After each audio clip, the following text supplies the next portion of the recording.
Bonsoir Chimou, hein? Comment ça va? Vite. Aujourd'hui, je viens partager ce que Jésus-Christ a fait pour moi. Mais j'aimerais qu'on prie avant, afin que le Saint-Esprit puisse m'inspirer à dire ce que le Saint-Esprit veut que je dise. Seigneur Jésus-Christ, je te remercie parce que tu m'as permis aujourd'hui d'être là et tu as permis à tes enfants de venir. Père, dans le nom puissant de Jésus-Christ, je m'abandonne totalement entre tes mains et je te demande, toi, Saint-Esprit, de diriger chaque parole qui va sortir de ma bouche. Merci Seigneur Jésus-Christ. Au nom de Jésus. Amen. Amen. Tu as un voisin à côté de toi, tu peux lui dire bonjour. Est-ce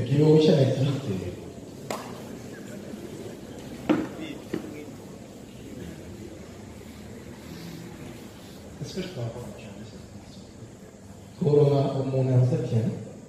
Un pianiste.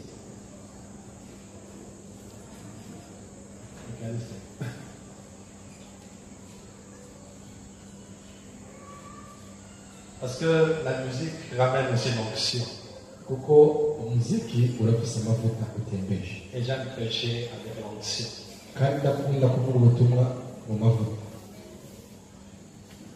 Moi, j'ai grandi en Algérie. Je suis Mouarabou. C'est pas Mozambo.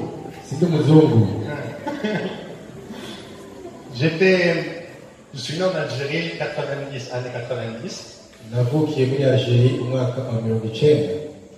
Vous savez, ça me rappelle un peu l'histoire de Moïse. Si nous voyons l'histoire de Moïse, nous voyons qu'il a échappé à la mort parce que Dieu l'a protégé, parce qu'il devait faire un grand avenir. Et jusqu'à aujourd'hui, on parle de Moïse. Parce que Moïse a impacté aussi l'histoire. Moïse, si on va chez les Juifs, c'est leur patron. Mais nous avons Jésus. Et Jésus aussi a quelque chose de spécial aussi. C'est qu'on a voulu le tuer à sa naissance. Parce qu'il avait une étoile. Moi, aujourd'hui, ici, je ne vois personne qui n'a point une étoile sur lui.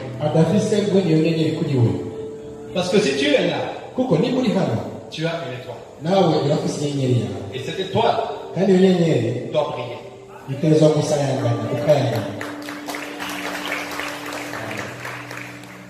C'est ça pour Jean-Bourg. Jean-Bourg, les applaudissements.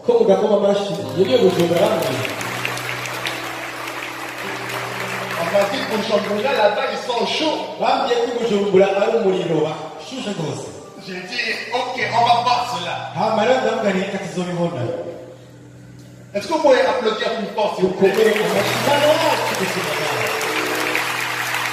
Alléluia. Donc moi, lorsque je suis né, le diable voulait m'éteindre. Il voulait m'enlever la vie. Ma mère, elle est médecin. Mon père est chef d'entreprise. Mais la maladie que j'avais, ni l'argent, ni la médecine que ma maman a fait, ni la religion dans laquelle j'étais, ne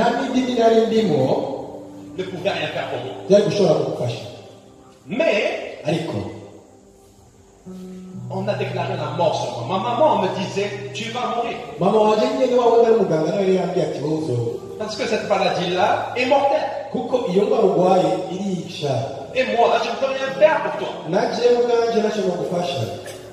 Mais Dieu pouvait faire quelque chose pour moi. Le Dieu véritable, pas le Dieu qui est mort il y a 1400 ans. Le Dieu véritable. Celui qui a dit dans la parole de Dieu, dans la parole, vous imposerez les mains aux malades et les malades seront guéris.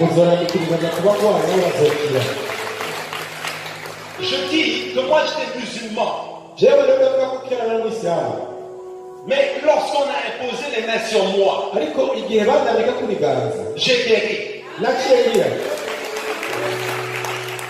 Et ce n'est pas un pasteur qui a imposé les mains sur moi. Ils étaient à l'hôpital. Ils pensaient plus me voir.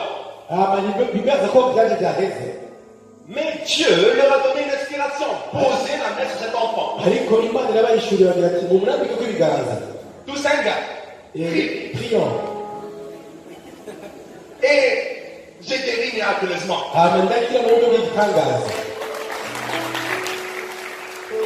Année 90 en Algérie jusqu'à l'année 2002. Moi, j'ai grandi dans une atmosphère de terrorisme.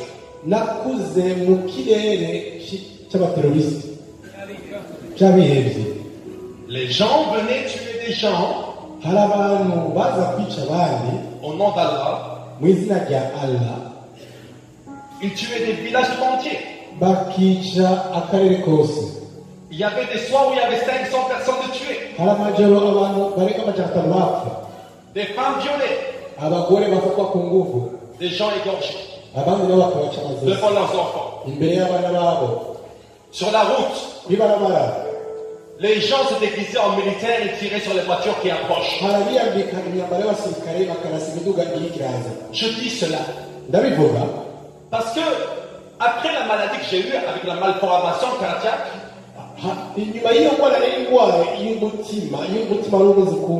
j'ai eu l'asthme. Et malgré que ma mère était un médecin reconnu en Algérie, lorsque je faisais des crises d'asthme, il fallait m'emmener à l'hôpital. Lorsqu'on sortait le soir, rien ne nous garantissait en fait qu'on allait rentrer à la maison.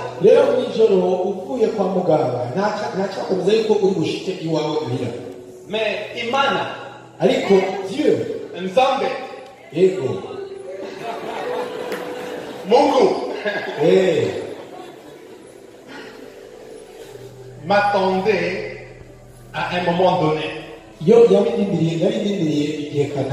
C'est-à-dire que c'est lui qui m'a gardé jusqu'à là.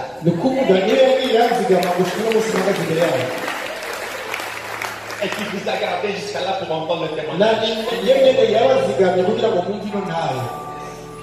Parce que Dieu est puissant et Dieu t'aime et il ne veut pas qu'il t'arrive quelque chose de mal.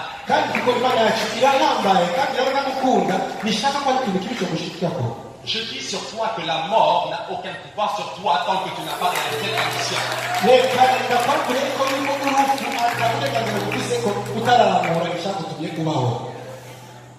Je continue.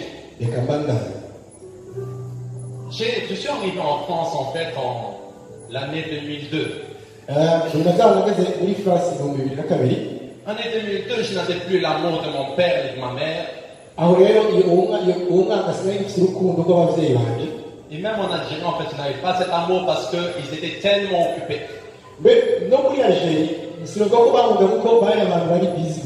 Qu'ils me laissaient chez la famille ou chez des amis.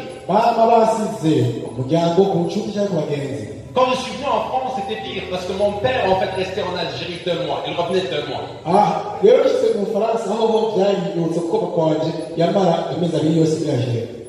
Ma mère devait faire des gardes, devait dormir à l'hôpital souvent.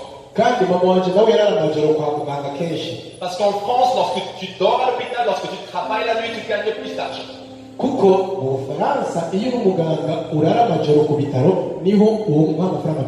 Et vu qu'elle devait s'occuper d'une famille de 6 personnes, et que mon père n'était pas là, ben elle devait se tuer au travail. Elle devait se tuer au travail.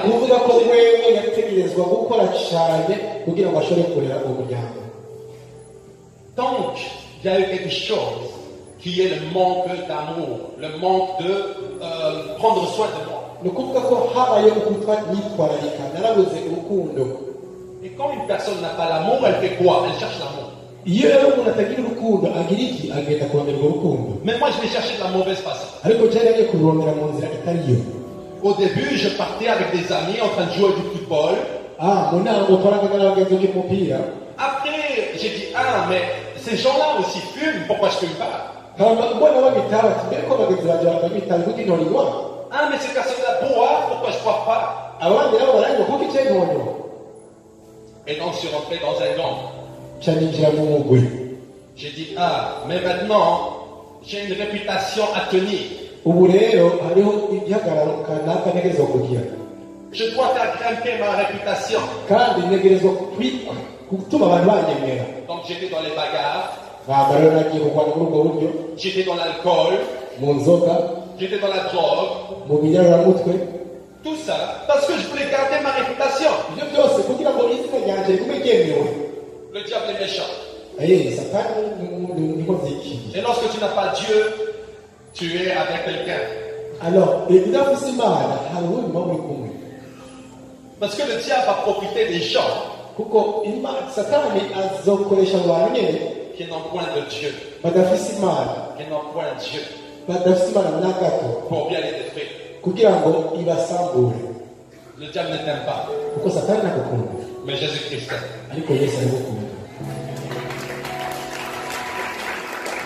C'est pour ça que je dis, fais très attention aux choses que tu fais, à tes fréquentations.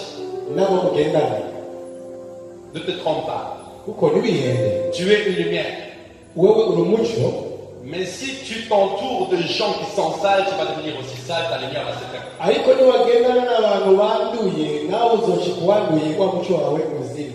Amen. Amen. Moi j'ai grandi ainsi, et puis mes parents en ont eu marre de moi. Ils disaient, lui là n'a vraiment aucun avenir.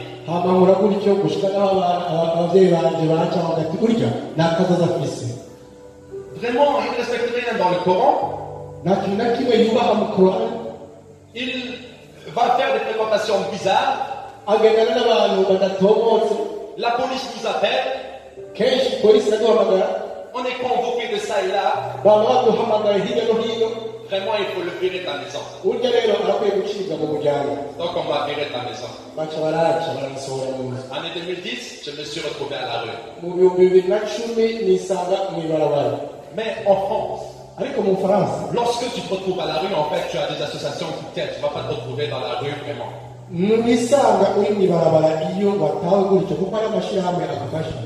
Je fais vite parce que j'ai pas beaucoup de temps. Mais vous pouvez voir mon témoignage sur YouTube. Vous allez venir me voir pour que je vous donne YouTube. Année 2010, j'étais en mois de décembre. Assis dans un grand endroit, en train de regarder la télévision. Et là, j'ai une voix. Une voix qui me dit, va dans ta chambre, mets un pull. J'ai dit, ok, je vais aller dans ma chambre, je vais mettre un pull. Je vais dans ma chambre. C'était le mois de Noël. Le jour de Noël. Et là, je redescends dans le salon. Je m'assois sur la chaise, je regarde la télé. Quelqu'un vient me déranger avec ses clés et me faire du bruit devant moi. Je dis, toi, calme-toi. Je ne vais pas me bagarrer encore. Mais il ne voulait pas se calmer. Et moi, j'avais une réputation à tenir. Donc, on s'est battu. Mais cette personne, en fait, ariko uyu muntu Elle a dit que j'étais plus fort qu'elle.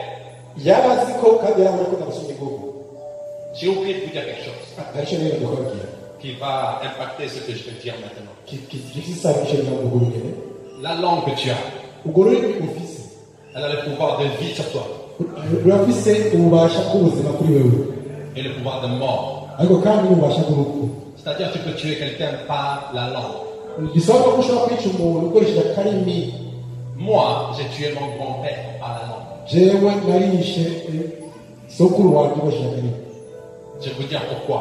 ndakubwira ingene byagenze. Un jour, j'étais absent à l'école. umunsi umwe narasize ku ishuri Et le motif que j'ai trouvé, c'est mais mon grand-père est mort. nisigura ngane erega ari kubera data wacu grand-père yapfuye. Quelques semaines après, hama indwi zikurikira mon grand-père s'est fait assassiner. sogokuru wanje acara baramwica.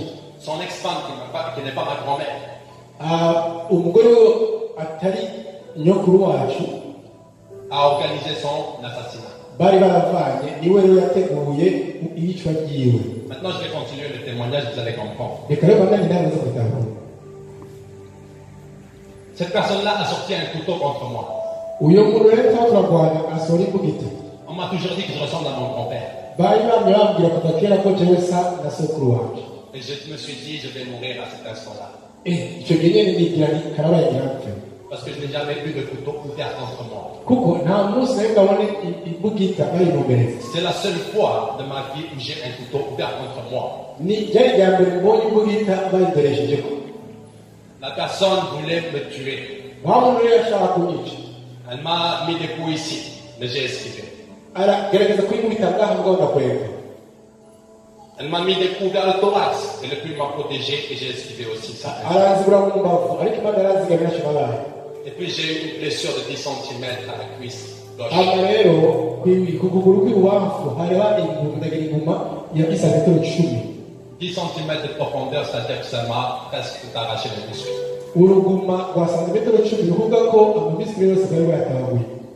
Mais ça s'est arrêté la lame à quelques millimètres de l'artère fémorale. hama rero iyo mbugita ihagarara kuri uwo munsi avuze ntiyashikiye uwo munsi. Et je n'ai aucun signe. nicyo gituma uno munsi atana kimwe wobona. Vous voyez que je marche normal. nicyo gituma muri ako kazi bisanzwe siko. C'est Iman ni imana yabikoze si byo qui m'a protégé. yazigamira. Et plus précisément, Jésus-Christ. kandi yabona ni yesu kristo. Parce que il avait une destinée pour moi. kuko yari afitiye intumbero ku buzima bwanjye. Tout ça là, c'est arrivé à côté de l'Allemagne, à la frontière de l'Allemagne et de la France. ibyo byose nabo ndababwira byabaye ku mupaka w'ubufaransa n'ubudage. Mais vous savez, le lion, Simba, de la tribu de Juda, kandi murazi ya ntabwo yo mu muryango wa yuda m'attendait à la ville de Lyon en France. yari yindiriye mu mugwa witwa Lyon mu bufaransa. ni Lyon. Je pars dans la ville de Lyon en France. alors njagenda rero uwo mugwi wa Lyon bamwe muri iyo ntara ya Lyon mu bufaransa. Moi, dans le monde, ce que j'aimais le plus, icyo jewe nakunda mu isi c'était la fornication bwari ubusambanyi et la pornographie. no kuraba amafilime mpuzabitsina cyangwa porno. Le Seigneur est passé par la fornication pour me montrer sa vérité. muri iyo nzira y'ubusambanyi imana yanyereka ibinye ukuri. Peut-être ça va choquer quelqu'un. ntabwo tutaza Mais je vous dis une chose. ariko wenda mbabwire ikintu. Dieu s'y t'aime. imana irazi imwe ikora Et il t'aime.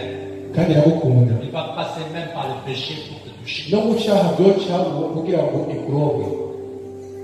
Parce que kubera Dieu veut te sauver. imana ishaka kugukiza. Et même s'il utilise ce que toi tu as pour faiblesse, il va te toucher. mbice no mu ntege zawe imana irashobora kugukoraho. J'ai rencontré une femme. muhura n'umugore Elle avait le double de mon âge en grandeur. yari afise yasumba imyaka nko kubiri. J'avais 21 ans. je nari mfise 21. Elle avait 45 ans. yari afise 45. Et on s'amusait sexuellement. hama tugatuma duhuza ibitsina. Mais à un moment donné, ariko hagera igihe je me suis attaché à elle, elle s'attachait à moi. turakunda. Moi je lui dis, ndamubwiye viens te convertir à l'islam. kuki utohinduka ngo ube umuyisilamu. Parce que l'islam c'est la vérité. kuko isilamu ni ukuri. Mohamed, c'est le dernier prophète. muhamedi niwe intumwa y'ukuri Jésus, ce n'est pas le Fils de Dieu. kandi yesu yari umwana w'imana Il n'a pas été crucifié. kandi ntiyajya ku musaraba. Et en fait, Mohamed, il faut le suivre parce que c'est lui qui a la vérité. muhamedi rero ntukwiye gukurikirwa kuko niwe afite ukuri. Il m'a dit, ok, tu sais, je peux me convertir, mais arabwira ati ibyo ngiye n'ibyo ndashobora kukuhinduka ariko prouve-moi deux choses. tangura unyereke ibi bintu bibiri bigaragara gusanzwe. Montre-moi où c'est écrit, où c'est marqué, et montre-moi les preuves tangibles que Jésus-Christ n'est pas le Fils de Dieu. ati nyereka aho byanditse aho biri ibyemezo bigaragara yuko yesu atari umwana w'imana Et où Jésus-Christ n'a pas été crucifié, montre-moi les preuves. kandi unyemeze unyereke ibyemezo bigaragaza yuko yesu atigeze abana. Je dis, moi, mon Dieu, Allah est réel, et donc toi, ton Dieu est faux, donc moi, je vais te montrer que tu as faux. ndamubwira nti kuko imana yanjye ara ari imana nyakuri iyawe akora y'ikinyoma ndaza kubikwereka. Donc je suis parti dans ma recherche.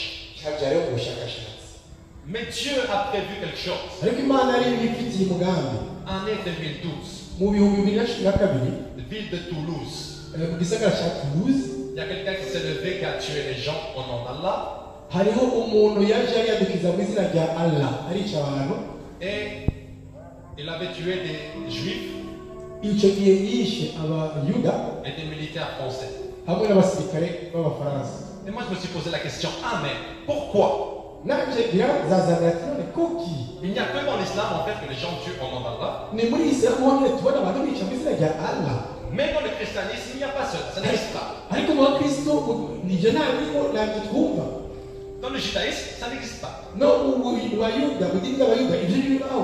Mais il y a des gens qui tuent au nom d'Allah. ariko hariho abantu bica mu izina rya Allah. Et mes parents, moi en Algérie, kandi ababyeyi muri Algerie ils me disaient, tu vois ceux qui tuent là, babwira ati urabona bica c'est pas des vrais chrétiens, banasa abakristo nyakuri c'est des faux. n'abafeke C'est pas des vrais musulmans, nako si abisilamu nyakuri c'est des faux. n'abafeke Parce que ce n'est pas écrit ça dans le Coran. kuko ibyo ntibyanditse mu Korani Ce n'est pas écrit ça dans les hadiths. ntibyanditse mu migani. Mais lorsque le Seigneur m'a révélé certaines choses, ariko igihe umwami yabishuriye bimwe bimwe j'ai vu que cela a pour base les livres de l'islam. ibyo ndabifitiye ibyemezo mu gitabo nyine cy'abisilamu. Je vais vous révéler quelque chose encore d'important. reka nsubize abashuri ibanga rikomeye. L'église catholique.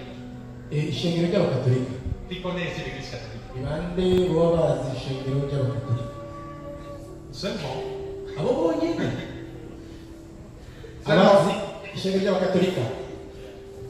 Vous me faites peur quand même. Oh. uriko murambere ngo ijoro Vous ne connaissez pas l'église catholique? nimuzi katolika. C'est la maman de l'islam. uwo niwo mubyeyi w'abisilamu Si on voit l'histoire. iyo dusuzume mu mateka y'isi. Les catholiques ne pouvaient pas envahir Jérusalem et l'islam pouvait le faire. abakatolika ntibashobora gufata yerusalemu ariko isilamu yo yari bishoboye. Donc ils ont créé l'islam. baca bararema iryo dini ry'abisilamu. Mais ça encore, vous le verrez sur ma chaîne YouTube. ariko ibyo mukeneye kumenya inkuru irambuye ni kuri YouTube muri kuna yanjye. Moi, en 2012, lorsque je suis parti dans ma recherche, rero ntabwo rero mu bihumbi bibiri na cumi na kabiri ubwo bushakashatsi je bwanjye suis tombé en fait sur des vidéos cyangwa ku mavidewo amasanamu qui me prouvaient que l'islam était faux. anyemeza kandi akanyereka yuko isilamu ari iya feke. Et là, j'ai réfléchi. cyanangura kwiyumvira. J'ai dit à mon ex, viens me prendre la Bible. Je veux lire la Bible. cyabwira uwo twahora tugendana ngo uzana bibiliya ashaka kwiga bibiliya. Je pars dans la librairie avec mon ex. ngenda ahantu babika ibitabo n'iyo twagendana. Et maintenant, il n'y avait que des Bibles pour les catholiques en fait. Il n'y avait pas de Bible pour les évangéliques. aho hariho gusa bibiliya z'abakatolika mukandi twabona kuzura ubushasha. Elle me dit, arambwira ati je vais chercher une Bible et toi cherche un livre pour comparer en fait Jésus et Mohamed. ambwira ati ngiye kurondera bibiliya ariko wowe urondera ikindi gitabo gishobora kugufasha kugereranya Muhammad hamwe na Yesu. Ça fait depuis 2012 que je me suis converti. rero nakijijwe kuva ibihumbi bibiri na cumi na kabiri. Mais ce livre-là, je l'ai écrit cette année. 2012. Cette année, je aka gatabo ariko nakanditse uyu mwaka parce que le livre que j'ai vu moi, ça s'appelle Jésus et moi-même. kuko icyo gitabo nabonye cyitwa Yesu na Muhammad. Ça a été écrit par un ex-professeur d'islam à l'université Al-Azhar au Caire. C'est l'une des plus grandes universités du monde islamique. cyanditswe n'umwigisha wo ku universite iyo aje kuvuga universite ikomeye rwose mu bijyanye n'idini ya Islam. Ce livre-là, je l'ai lu en 3 jours. icyo gitabo nagisomye muri sitatu gusa. Vous savez, le premier jour, umunsi wa mbere rero le diable était content. Oh, Jésus a été crucifié. Moi, je suis heureux maintenant. satani yararyohewe ati yo Yesu yarabambwe kandi ubu yeje ndahimbawe. Je peux faire ce que je veux. ndashobora gukora ibyo nishakiye. Je l'ai assassiné, je l'ai éliminé. naramwishe naramugandaguye. Deuxième jour, il était resté dans le tombeau. umunsi wa kabiri yari mu mva. Donc il disait, ah mais c'est un menteur. Non, moi je vais continuer à faire des choses mauvaises. Le diable. satani aravuga ati n'umubeshi nagabana yakora ibintu bibi. Mais le troisième jour, ariko umunsi wa gatatu Jésus-Christ a vaincu la mort. Yesu yari yarangije urupfu. Jésus-Christ nous a arraché du péché. Yesu yaratunyakuye adukura mu mirimo y'icyaha. Jésus-Christ Yesu Kristo a pris les clés que Satan détenait. yaratse satani imfunguzo yari afise. Et là, Satan disait, ah, aho rero ntabwo bavuga ati waouh. wawu Moi je ne connaissais pas ce secret-là. iryo banga nanjye nari nzi. Je suis vaincu. Je suis vaincu. ndatsindwa icyo gihe ndatsindwa. Jésus-Christ a triomphé de moi. aho Yesu arantsinda. Et maintenant, ubu rero je ne peux plus faire ce que je veux dans la vie de ceux qui acceptent Jésus-Christ. ntacyo ndi bukore mu buzima bw'abakinnye Yesu. Amen. Amen. amen. Donc mes frères et mes sœurs, bene data rero bakundwa, quand j'ai lu ce livre-là, igihe nasoma icyo gitabo j'ai décidé de donner ma vie à Jésus-Christ. naciye mpitamo guha ubuzima bwanjye Yesu Kristo. Le soir même, iryo joro nyine où je me suis, j'ai dormi, ndyamye Dieu me montre un rêve. cangira indoto. Il me dit, ambwira ati avec la Bible ouverte, bibiliya yuguruye même si la foudre les frappait, ngo naho inkuba yokubita ils ne reconnaîtront pas la vérité. ntibazokwigera bemera ukuri. En effet, il y a certaines personnes qui sont tellement endurcies kuko by'ukuri hari abantu bakomanaje imitima ku rugezo que même si Jésus-Christ là apparaît, naho Yesu iwe yogaragara ils vont dire non, tu es un menteur. bomubwira bene ati uri umubeshi. oya N'endurcis pas ton cœur à la parole de Dieu. jewe rero ntacyo nsubya ijambo ry'Imana. Je dis, n'endurcis pas ton cœur à la parole de Dieu. ndakubwira nawe ntukomanaze umutima ku bijyanye n'ijambo ry'Imana. Si elle a pu me transformer moi, nimba yarashoboye kumpindura elle peut te transformer toi. nawe byo guhindura. Amen. amen. Aujourd'hui, moi, je suis au Burundi. uno munsi je ndi mu Burundi, Je ne suis plus en France. sindi mu Bufaransa, Je vais partir le 26 avril. ariko nzogenda itariki 26 z'ukwa kane. Mais le Seigneur m'a dit une chose. ariko Yesu umwami yarambwiye iki, Il m'a dit, j'aime le Burundi. ndakunda Burundi. Et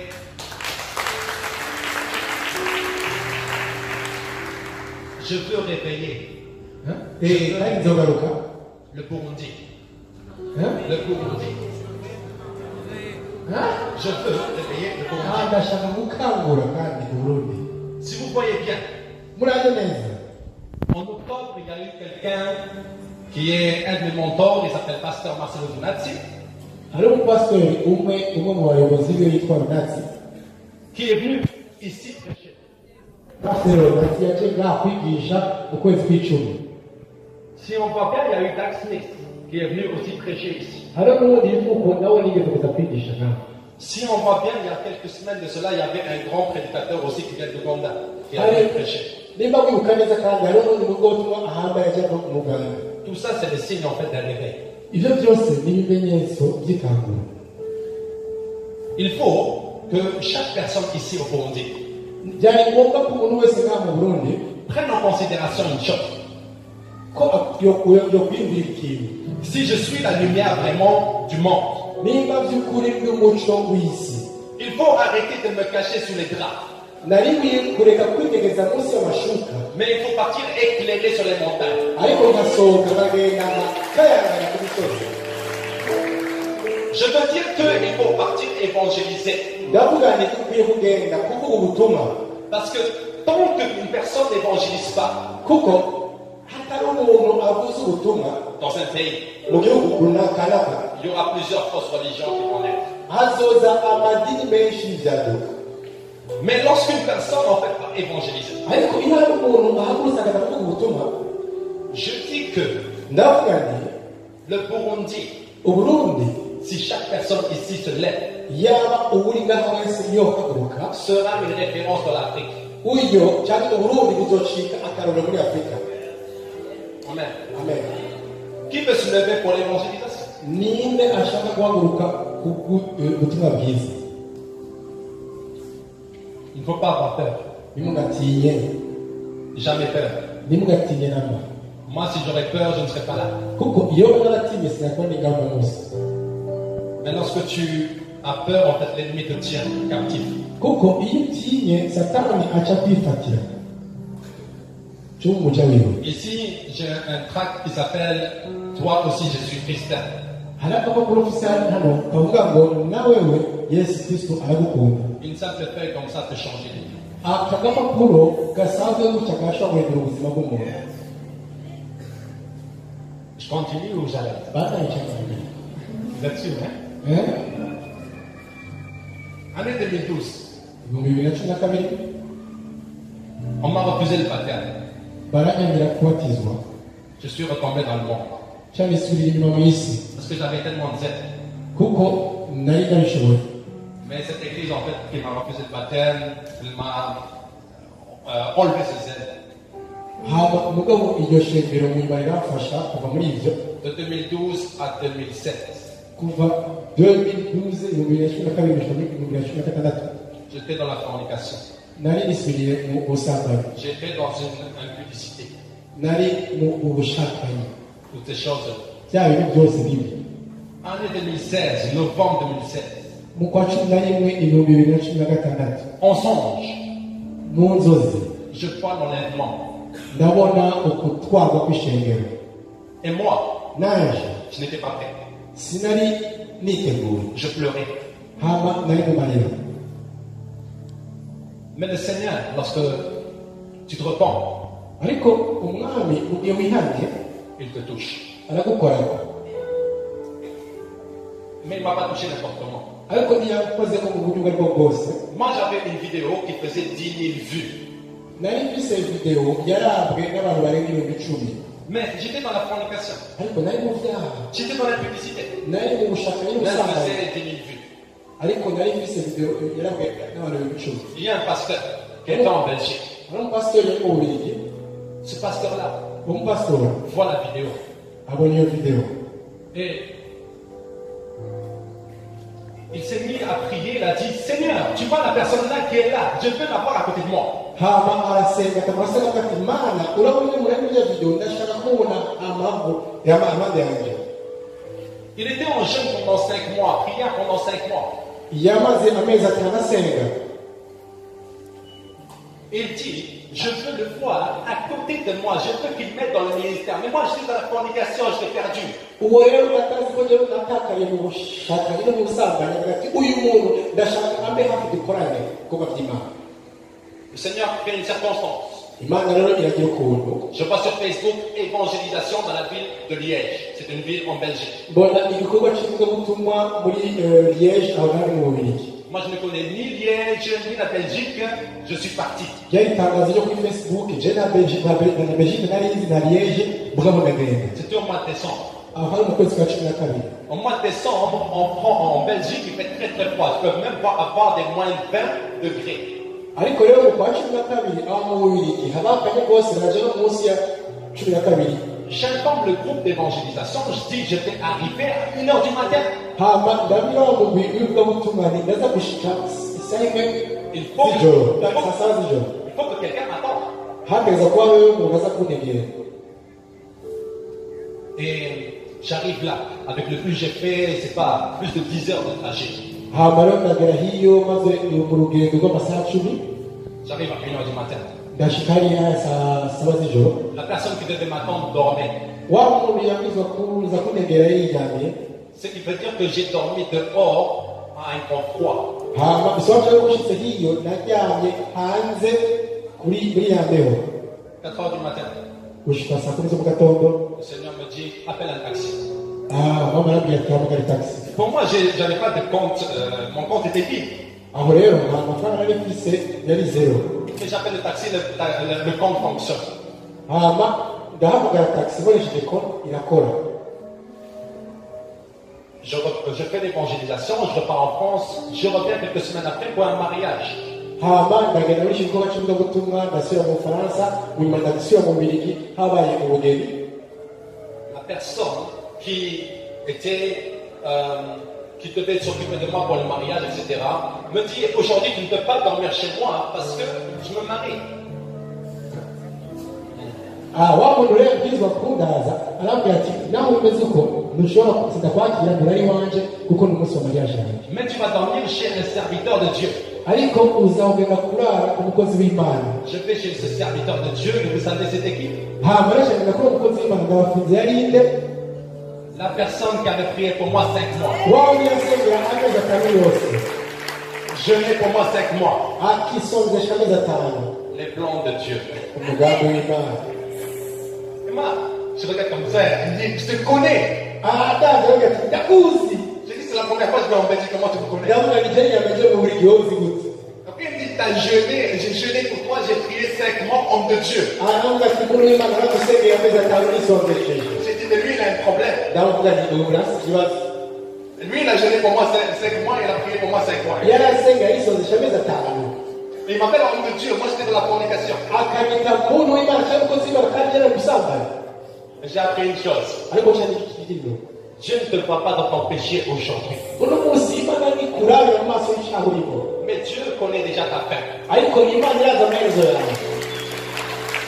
C'est pour ça qu'il révèle déjà à ses serviteurs qui tu es. nicyo gituma ihishurira abakozi bayo uwo uri we, Afin que tu le saches. kugira ngo nawe umenye Que tu es une personne importante. ko uri umuntu adasanzwe. Amen. amen. De là, j'ai été formé par des grands évangélistes. kuva icyo gihe rero nigishwa ndozwa indero n'abakozi b'Imana badasanzwe. J'ai le contact de Marcelo Tonazzi. ndafise amakontakiti cyane ndavugana na Marcelo, Et je me suis fait entourer par plusieurs hommes de Dieu. kandi ndazinanye nkagendana n'abakozi b'Imana batandukanye. Je viens de dire, j'ai commencé le ministère en 2017. navuze rero natanguye neza na neza gukorera Imana mu bihumbi 2017. Aujourd'hui, je suis au Burundi. no musizi mu Burundi. Toutes les portes des radios m'ont été ouvertes.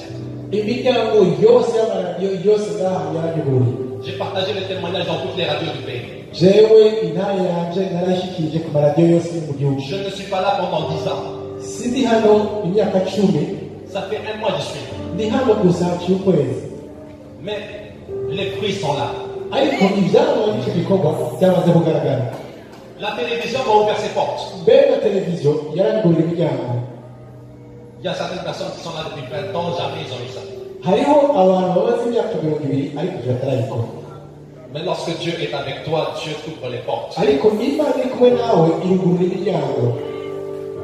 Tu peux mettre la musique, cher technicien. reka dusabire abatekinisiye bashyiramo ka karirimbo. Celui qui peut faire périr l'âme et le corps de l'Algérien.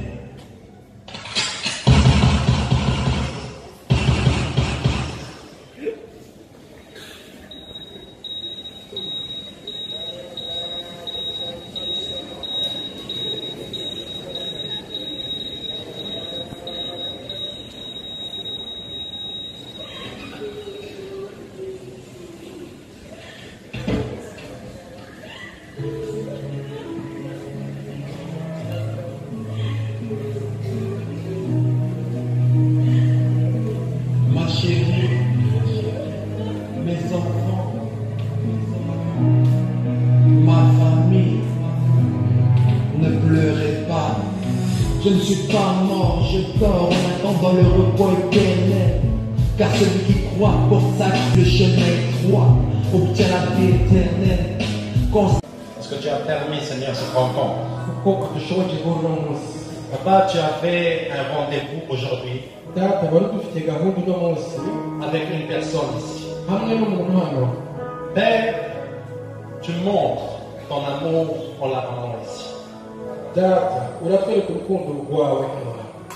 Alors, Père éternel, Rero data w'ibihe byose je prie pour toute personne ici ndasengera umuntu wese ari hano qui peut te donner sa vie. ashaka kuguha ubugingo bwiwe.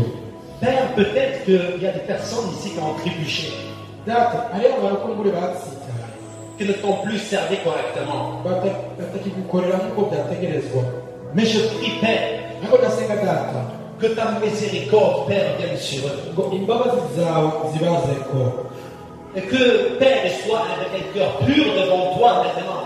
kandi data bagaragare bafise imitima yejejwe imbere yawe. Père, aide-les. Data ubafashe, Toi, le Seigneur, wewe umwami, toi qui es mort pour nos péchés. wewe wapfiriye ibyaha byacu. Père, dans le nom puissant de Jésus-Christ, Data tubisenze mu izina rikomeye rya Yesu Kristo, détruis tout blocage usagangure ikintu cyose kibaboshe, qui empêcherait une personne de donner son cœur. kibabuza gutanga imitima yabo, Et que toutes sortes kandi ikintu cyose de liens kibaboshe umukozi wose avec le péché ubahuza n'icyaha soient détruits maintenant dans la vie bazibwe mu icyaha usamurwe mu izina rya Yesu de ces personnes. mu buzima bw'abantu. Merci pour ton amour, Père. Urakoze kuko urukundo rwawe data, Tu es tellement bon. uri Imana nziza, Tu es tellement excellent. Imana ihambaye. Quelle grâce de servir un Dieu comme toi. Mbega ubuntu budasanzwe gukora Imana nkawe.